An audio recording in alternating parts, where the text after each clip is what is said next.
இந்த நாட்டில் சிறுபான்மை மக்களுடைய வாக்களை வாங்குவதற்காக பெரும்பான்மை மக்களை அவமதிக்கிற ஒரு அரசு இந்த அரசு. திருப்பரங்குன்றத்தில் தீபம் ஏற்ற வேண்டும். கார்த்திகை மாதம் எல்லா வீடுகளிலும் 30 நாட்களும் தீபம் ஏற்றுவார்கள். கடைசியாக ஒரு திருக்கார்த்திகை அன்னைக்கு சொக்கப்பானை கொளுத்துவார்கள். திருப்பரங்குன்றத்திலே தீபத்தூண் இருக்கிறது. தீபத்தூண் மேலே தீபம் ஏற்ற வேண்டும். வெகு நாட்களாக கிடப்பிலே வழக்கு மன்றத்திலே வழக்கு நிலுவையிலே இருக்கிறது. வழக்கு நிலுவையிலே இருந்தாலும் கூட ஒரு நீதிபதி தீர்ப்பை வழங்குகிறார். திருப்பரங்குன்றத்தில் இருக்கிற மலையின் மீது அந்த தீபத்தின் மீது போலீஸ் கமிஷனர் உட்பட 10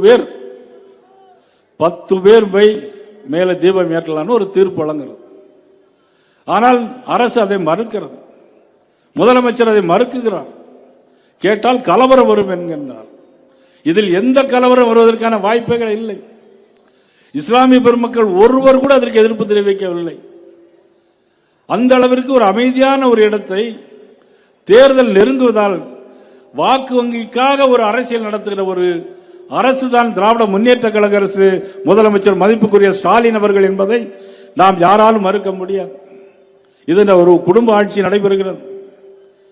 மதிப்புக்குரிய கலைஞர், அதன் பிறகு திருப்பதி ஸ்டாலின் அவர்கள், அதன் பிறகு உதயநிதி ஸ்டாலின் அவர்கள், அதுக்கப்புறம் இன்னும் பட்டியல் வச்சிருக்காங்க இன்பநிதி ஸ்டாலின் அவர்கள், அது பிறகு சுயநிதி ஸ்டாலின் அவர்கள்.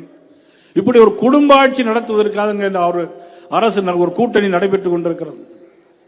திருமாவளவன் அவர்கள் கூட சொல்கிறார்கள் நாங்கள் போராட்டம் நடத்துவோம் என்று.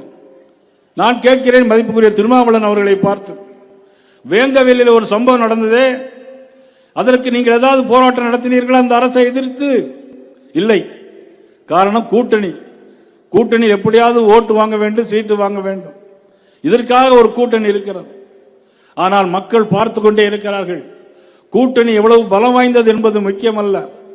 எத்தனை கூட்டணி வந்தாலும் எவ்வளவு பணங்கள் செலவு பண்ணாலும் வெற்றி பெறுவது தர்மம் நிச்சயமாக வெல்லும் என்பதை பல தேர்தல்களில் நான் பார்த்திருக்கிறேன்.